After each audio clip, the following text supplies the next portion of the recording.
Serangan Rusia ke Ukraina tak menunjukkan tanda-tanda mereda hingga Senin pada tanggal 7, bulan 3, tahun 2022, meski sudah ada kesepakatan gencatan senjata di dua kota, gempuran Rusia di Ukraina malah makin menggebu. Presiden Ukraina, Volodymyr Zelensky, menyatakan bahwa rentetan rudal Rusia menghancurkan bandara sipil di Vinnytsia, pada hari Minggu. Saya baru saja diberi tahu tentang serangan rudal di Vinnytsia. 8 roket. Bandara hancur total, katanya.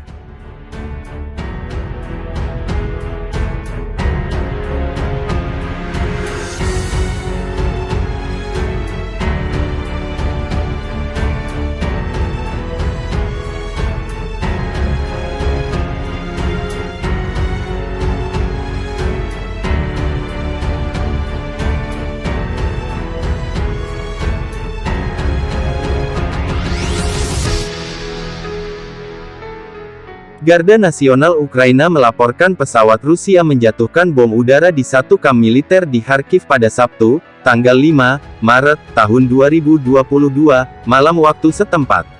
Menurut pengumuman dari Kedutaan Ukraina, Minggu tanggal 6 Maret tahun 2022, serangan itu menewaskan 4 orang tentara Ukraina dan menghancurkan sejumlah infrastruktur. Pesawat Rusia menjatuhkan bom udara berat di kamp militer Brigade Slobozhansk ke-5 pada malam tanggal 5 Maret. 4 prajurit tewas, banyak yang terluka, demikian kutipan pernyataan tersebut.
Vinnytsia sendiri berada di wilayah barat Ukraina Tengah, jauh dari perbatasan Rusia dan Belarus, di mana kerap terjadi serangan serupa.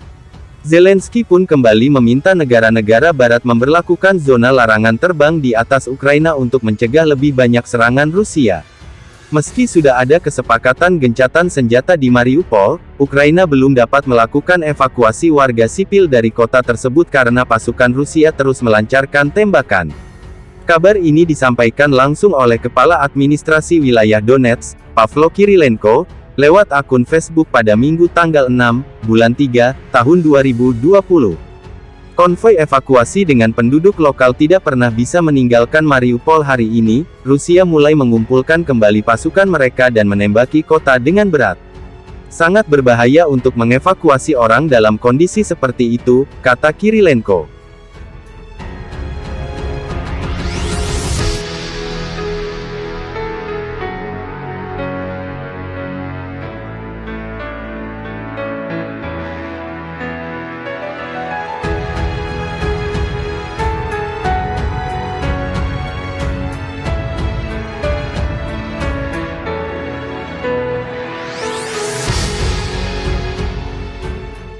Presiden Rusia, Vladimir Putin, mengancam Ukraina bisa kehilangan status negara apabila terus melawan Moskow.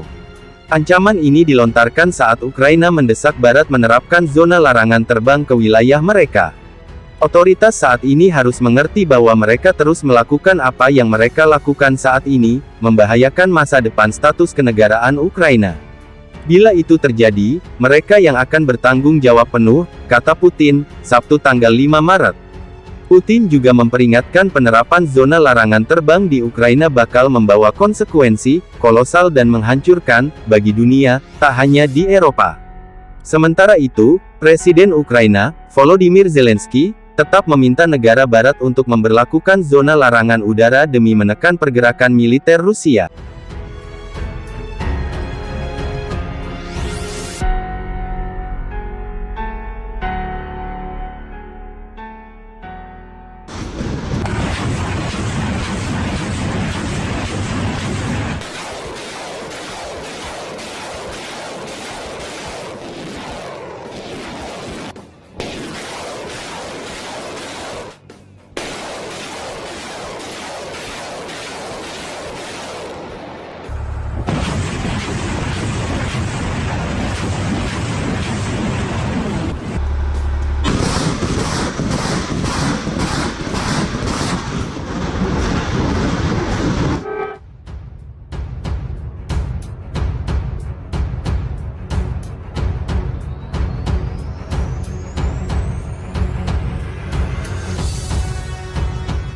Perundingan damai yang dilakukan oleh Rusia dan Ukraina belum begitu membawa efek langsung yang signifikan. Bahkan, serangan pasukan Rusia ke wilayah Ukraina dilaporkan semakin intens. Dalam laporan terbaru Kementerian Dalam Negeri Ukraina, serangan terbaru kembali terjadi di wilayah ibu kota Kiev. Serangan ini disebutkan mengenai target bangunan sipil seperti asrama dan apartemen. Serangan rudal hari ini di Vasil Kiev, Bilatserkva dan Kalinovka di wilayah Kiev menghancurkan asrama 5 lantai dan 2 bangunan tempat tinggal 5 lantai.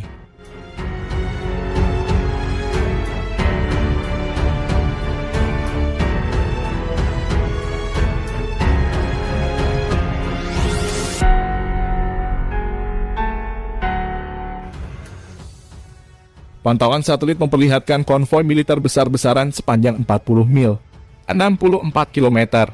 Dikerahkan Rusia di utara ibu kota Ukraina. Senin 28 Februari 2022. Kiev sebelumnya telah memukul mundur beberapa serangan Rusia. Foto-foto satelit dari Maxar yang berbasis di Amerika Serikat menunjukkan konvoi militer Rusia yang berkumpul sejak Minggu 27 Februari 2022 itu memanjang hingga lebih dari 60 km.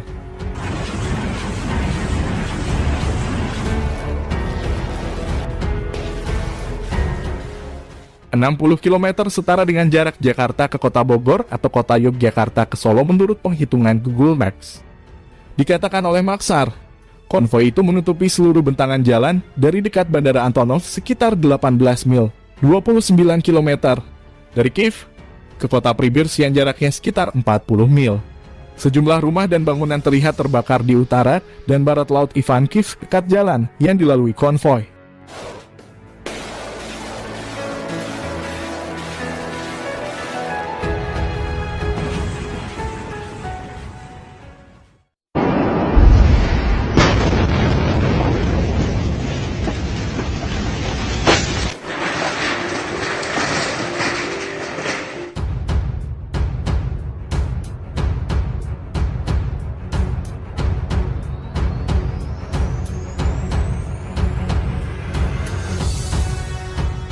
Operasi militer terus dilangsungkan pasukan Rusia dalam invasinya ke Ukraina. Pada Rabu 2 Maret 2022, Rusia mengklaim telah menguasai Kherson, kota pelabuhan di selatan negara. Sementara serangan roket menghantam gedung di Kharkiv menimbulkan 21 orang tewas dan 112 terluka.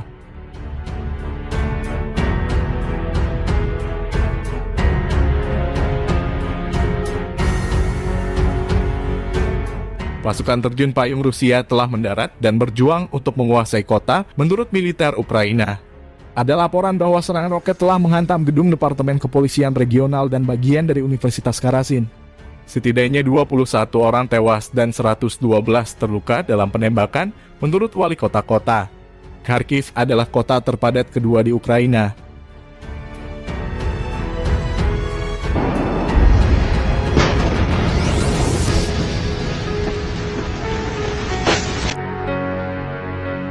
Wali kota mengatakan kota itu masih di bawah kendali Ukraina, tetapi pemerintah setempat mengatakan Kherson benar-benar dikepung oleh pasukan Rusia.